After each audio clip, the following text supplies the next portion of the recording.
Баршаңызға қайырлы күн. Бүгін сіздерге жұп-жұқа әрі дәмді болып шығатын құймақтардың рецептісімен бөлісемін.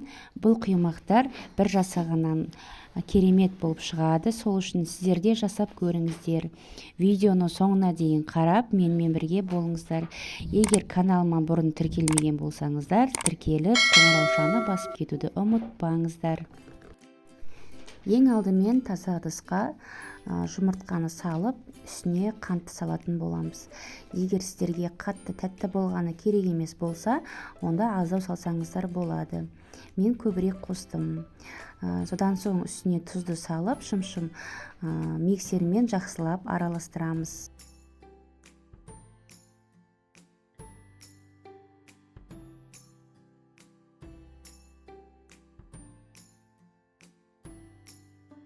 Енді сүтті құйып тағы да араластырып аламыз.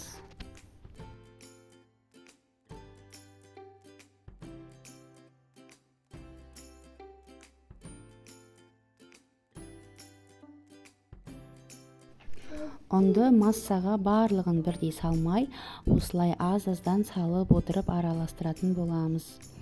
Сол кезде массамызда түйіршіктер болмай, біркелкі әдемі болып шығады.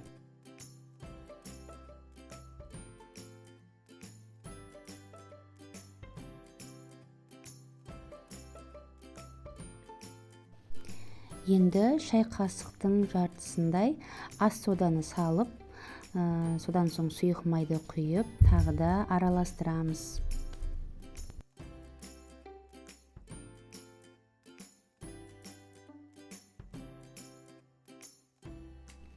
Біздің массамыз осындай болу қажет, яғни сұйық қаймақ секілді.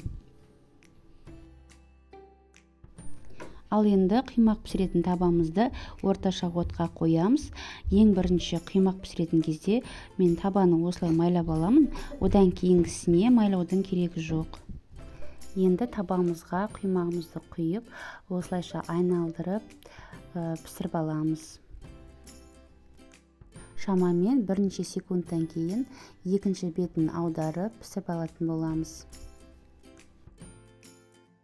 Қалған құймақты барлығын тура осылай пісіріп алатын боламыз.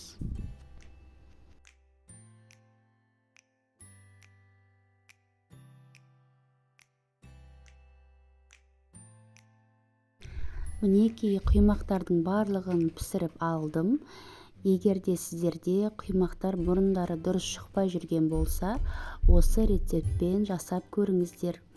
Дастарханға осылай қаймақпен, тосаппен, немесе нутелламен ұсынсаңыздар, шаймен керемет болады. Назарларыңызға рахмет. Егер де сізге рецептім ұнаса, каналыма тіркеліп, қоңыраушаны басуды ұмытпаңыздар. Сіздермен болған Айгерім.